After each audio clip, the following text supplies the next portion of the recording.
Here we are in Davos, live in the SDG Media Zone on the second day of the World Economic Forum annual meeting.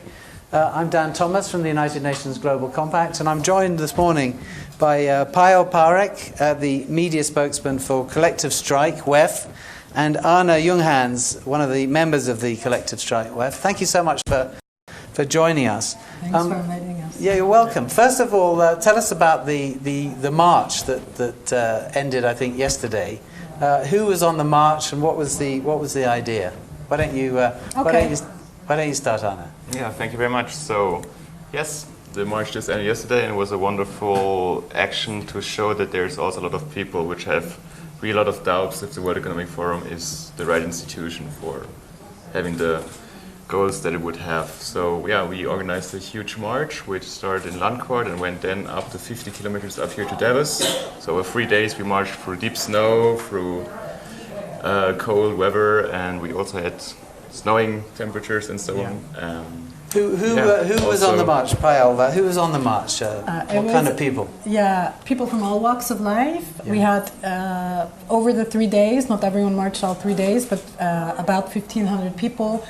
Some of the oldest participants, especially on the last day where we had to climb 500 meters through snow. Yeah. People were over 70. Right. Senior citizens who felt, I have to do this for the next generation. Of course, we had a lot of Friday for Futures youth who came from all across Europe, including a group all the way from Sardinia in Italy. We had people my age who are very close to 50 who are involved in the anti-globalization movement. We had teachers in Switzerland, in our collective itself. I'm an immigrant, and 2 or 3 other of our members also have immigrant background. So very diverse, very colorful. We had some clowns with us, ensuring that we had good spirit. Yeah, so it's very diverse and very colorful. And on a peaceful march, was anyone arrested? Was anyone stopped from marching? I mean, how did that go? No, we clearly said this is a peaceful march. We want a better future where there is peace and sustainable living style everywhere. So we also want to reproduce that picture. So yeah, we had an action. So also yesterday we kind of wanted to really show our motivation. So we also had some initiative to kind of make disruptive situations to really make this point clear. So for example, when we crossed the street, we stayed a little bit there, we danced, we showed that we are happy, but we also want change. And no, there were no arrests anyhow, because everybody was treated respectfully. We treated everybody respectfully, and so we could really bring over our message in a good and peaceful way. So a 3-day march, that's quite a long march, that's quite an undertaking, and fascinating that you had to march over the mountains to get to Davos. How was that? That must have been a challenging hike. Yeah, but the first day was flat. The second day had some increase in elevation, but it was simply long. But we are very well organized. We ensured that people knew what they were getting into. We, of course, had peacekeepers, and we had medics with us. We also let people know where they could take trains for part of the way. So I think what we were able to show is that a lot of the journalists were amazed that we were able to cook such good food for, up to 1,000 people, and people were able to quickly get the food. Everyone helped to cook, everyone helped to clean up, and I think we showed how a solidarity economy can work, that works just as efficiently and in fact better than a market-based economy. So it was a sustainable march. Exactly, and I think in Davos I read in the New York Times that often there'll be 3,000 francs per bottle of champagne. Oh wow! And we probably used that amount of money to feed 1,500 people over 3 days. Wow! Congratulations. So tell us, what were you here to demonstrate about? What we've seen is that for 50 years.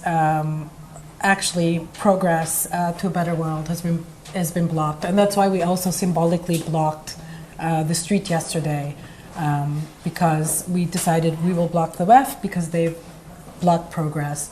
And what we see is that it's great that they're talking about climate and sustainability, but we hear a lot of words and little action. We know that Adani and Siemens, both WEF members, are going through with a coal mine in Australia, even though Australia is burning. We see that inequality is growing. It's ridiculous when 26 men have as much wealth as all the women in Africa. We also see that the WEF is elite and not democratic. It's $1, one vote. Minimum cost to be a member is 60,000 francs, up to 600,000 francs. Minimum turnover of 5 billion US dollars, I believe. And that means that a very small percentage of society is making decisions for all of us. And ultimately, they got us into this mess. And personally, when an arsonist has started a fire, I don't go to the arsonist to get out of the crisis. We go to the fire brigade. Right. And we just find it ridiculous that we believe that the world believes that the WEF is going to get us out of this mess that they caused. Arne, you grew up in Davos. Yeah. How was that, growing up in this town which gathers this group every year? How did you become aware of what was happening, and why did you decide to protest against it? So, first of all, when I thought about this question, is that we're in a rather small city in the mountains, so there's kind of a local patriotism because, it's a kind of special environment. You know your mountains, you know your rivers, and so on. Right. And there are some things you're proud on, and yet we know our mountains, we know our skiing tradition, we know our tourism tradition, but there's no particular proud on the World Economic Forum, and that always gave me a little bit to thought about. And also all the people are very annoyed by all the traffic jams which are outside. Right, yeah, there's a lot of people There's no really any clear, direct, positive messages which come out of the World Economic Forum afterwards, and that's also something where you always think, okay, what they actually do, what was it for? And so some people make some money with it for renting restaurants, hotels, rooms and everything. Yeah. But all the rest has really a lot of problems because it's just for 3 weeks. So also the preparation week and the week afterwards, there's just a huge traffic jam. Your normal life is really disrupted. It's not easy to get around in Davos anymore. Right. Because you can't take the bike, you can't take the car. Right. You can basically just take the train, which there's 2 stops in Davos. So Payal, do you feel? Thank you. Do you feel that your message got across? Was the media there to cover the march and the strike?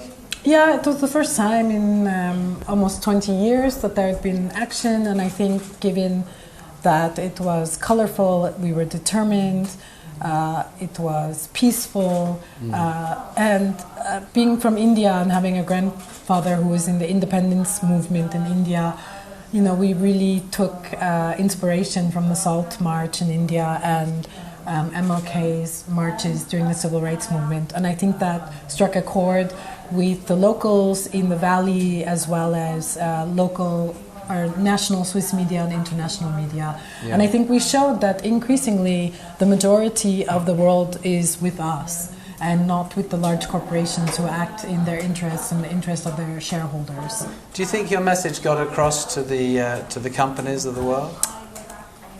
Probably not, but you know what? I think they're beyond reaching, and I don't think for us that was the point. The point is about shifting power and shifting power towards the people, and that's why for us, we stand much closer to the UN, and we're a little bit annoyed that the UN has signed a special agreement with the WEF, because we really believe the UN is trying to push multilateralism and democracy, and that's exactly what we want. And so for us, it's really about shifting the power towards our side, because I don't think the large corporations are reformable. Even if they decide to invest in renewable energy, I understand when they talk about the renewable energy goal, they don't mention affordability. There are 2 billion people in the world who have zero access to energy, and their quality of their lives, as you know, is horrendous. So it's not about that, it's about us taking away any support that we give them and forming a new power based on solidarity and cooperation. Thank you.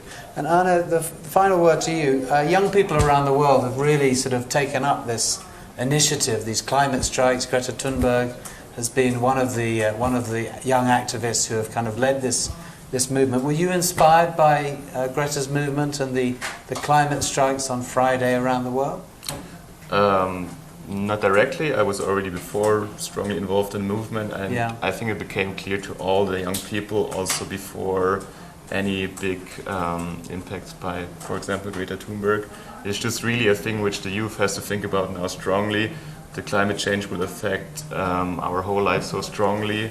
Inequalities are likely to rise between the global north and the global south and so on, because climate change is hitting already problematic areas regarding the climate harder.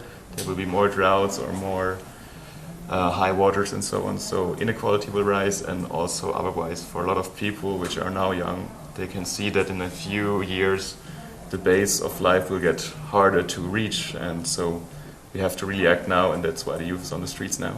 Great. Well, look, thank you very much. Arne, Junghans from the Collective Strike WEF, and Payal, Parekh, the media spokesman for Collective Strike WEF. Spokesperson.